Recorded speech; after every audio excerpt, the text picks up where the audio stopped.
चैतन्य महाप्रभु ने हमें श्री कृष्ण की लीलाओं का लालित्य भी समझाया और जीवन के लक्ष्य को जानने के लिए उसका महत्व भी हमें बताया। इसलिए भक्तों में आज जैसी आस्था भागवत जैसे ग्रंथों के प्रति है, वैसा ही प्रेम चैतन्य चरितामृत और भक्तमाल के लिए भी है।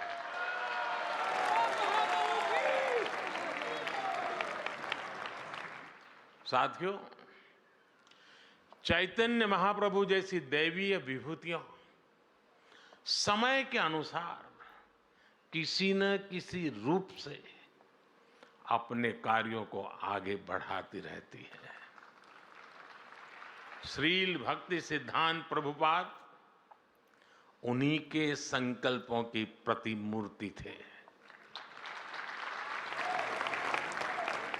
साधना से सिद्धि तक कैसे पहुंचा जाता है, अर्थ से परमार्थ तक की यात्रा कैसे होती है, श्री शील भक्ति सिद्धांत जी के जीवन में हमें पग पग पर ये देखने को मिलता है।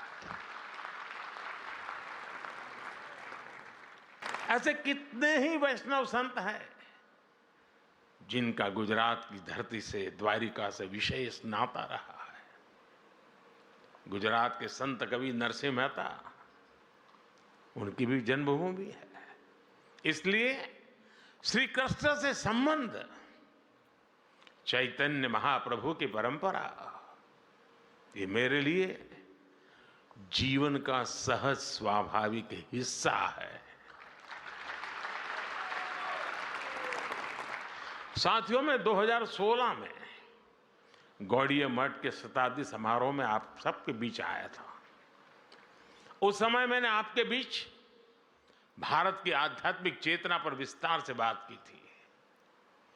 कोई समाज जब अपनी जड़ों से दूर जाता है तो वो सबसे पहले अपने सामर्थ्य को भूल जाता है।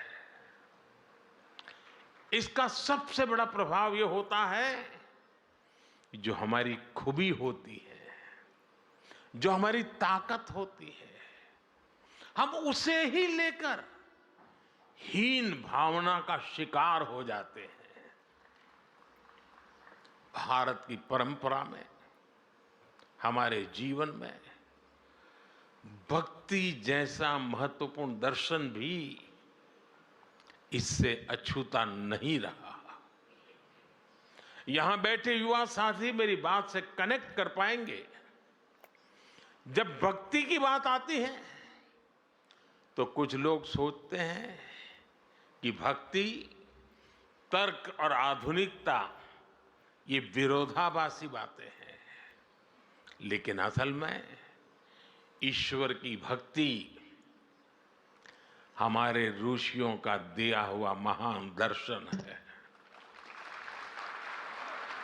भक्ति हताशा नहीं, आशा और आत्मविश्वास है। भय भक्ति नहीं, उत्साह है, उमंग है। राग और वैराग्य के बीच में जीवन में चैतन्य का भाव भरने का सामर्थ्य होता है भक्ति में।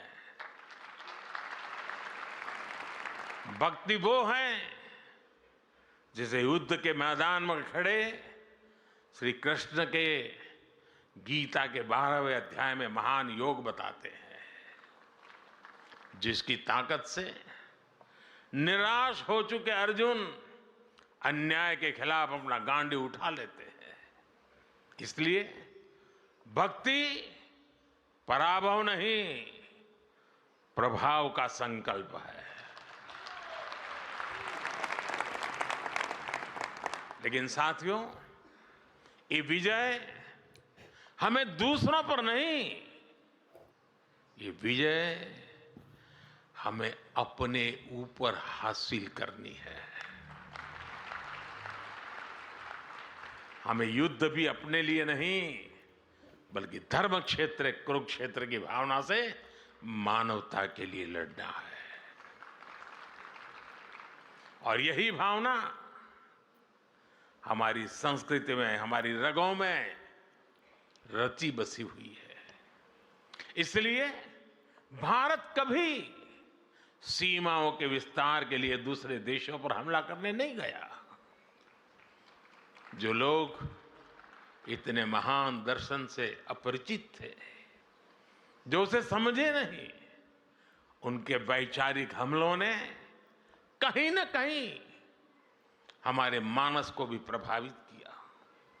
लेकिन हम श्रील प्रभुपाद जैसे संतों के ऋणी हैं, जिन्होंने करोड़ों लोगों को पुनः सच के दर्शन कराए, उन्हें भक्ति की गौरव भावना से भर दिया।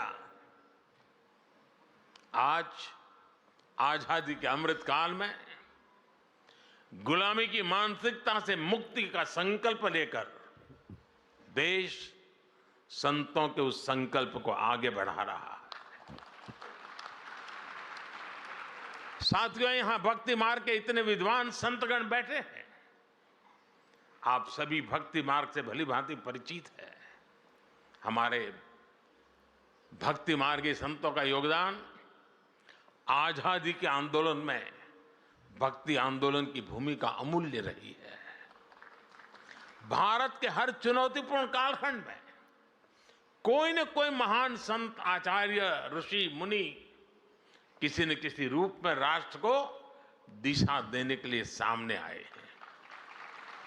आप देखिए, मध्यकाल के मुश्किल दौर में जब हार भारत को हताशा दे रही थी, तब भक्ति आंदोलन के संतों ने हमें हारे को हरि नाम, हारे को हरि नाम मंत्र दिया।